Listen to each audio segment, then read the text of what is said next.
Good morning to every one. இன்றைக்கி இந்த வீடியோவில் 10th ஸ்டாண்டர்ட் மேக்ஸ் எக்ஸாம்பிள் 2.48 என்ன அப்படிங்கிறத பார்க்க போகிறோம்.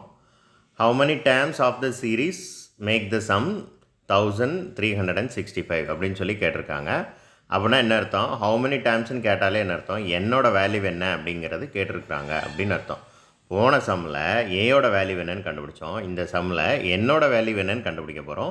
ஸோ போன சம் எப்படி ஒர்க் அவுட் பண்ணோமோ அதே மாதிரி தான் இதுவும் ஒர்க் அவுட் பண்ண போகிறோம். 2.47 எப்படி ஒர்க் அவுட் பண்ணோமோ அதே மாதிரி தான்.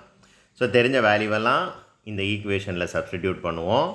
எது கண்டுபிடிக்க போகிறோம்? என்னோட வேல்யூ தான் என்னங்கிறத கண்டுபிடிக்க போகிறோம். அப்போ என்ன ஒரு சைடு வச்சுட்டு மீதி ஃபுல்லாக அட் சைடு கொண்டு போய் சிம்பிளிஃபை பண்ணுவோம். ஆட்டோமேட்டிக்காக என்னோட வேல்யூ என்ன அப்படிங்கிறது என்ன செய்யும்?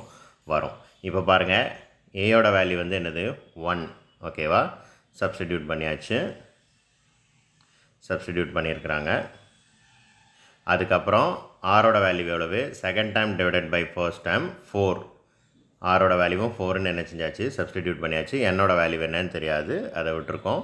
ஃபார்முலாவில் இருக்கிற -1, டினாமினேட்டர்லேயும் 4 - 1. இப்போ ஃபர்ஸ்ட்டு ஸ்டெப்பு 4 - 1 எவ்வளவு? 3. இந்த 3யை ஈக்குவல் டு அடுத்த சைடு கொண்டு போய் இந்த 1365 கூட மல்டிப்ளை பண்ணியிருக்காங்க. பண்ணதுனால அது 4095 மாறிடுச்சு. நியூமரேட்டரில் ஏக்கு பதிலாக 1 தான் இருக்குது. இப்போ 1 கூட அந்த டேர்மை மல்டிப்ளை பண்ணால் அதே டைம் தான் கிடைக்கும். ஸோ அந்த 1 என்ன செஞ்சிருச்சுன்னா ரிமூவ் ஆயிடுச்சு. இப்போ 4n - 1 = 4095ன்னு கிடச்சாச்சு. இந்த -1 அடுத்த சைடு போணுச்சுன்னா +1 ஆயிரும். அப்போ 4096. 4n = 4096. இப்போ 4096-ஐ என்ன செய்யணும்? 4ஆல் டிவைட் பண்ணணும். ஃபேக்டர்ஸ் 1 0 2 4.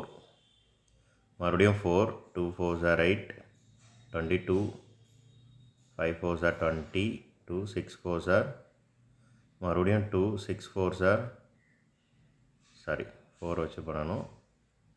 4 64 இருக்குது. மறுபடியும் 4 வச்சு பண்ணிங்கன்னா 16. 16னா 4 4. டினாமினேட்டரில் கடைசியாக ஒரு 4. இப்போ மொத்தம் எத்தனை 4 வந்திருக்கு? 6 டைம்ஸ் 4 வந்திருக்கு. ஸோ ரொம்ப ஈஸியாக வந்தாச்சு. சம் வந்து ரொம்ப ஈஸி. நீங்களே ஃபேக்டர் பண்ணி பாருங்கள். 4n = 4/6ன்னு வந்தாச்சு. பேஸ் சேமாக இருந்தால் பவர் ஈக்குவல். ஸோ என்னோட வேல்யூ வந்து 6க்கு ஈக்குவல். That's all. தேங்க்யூ.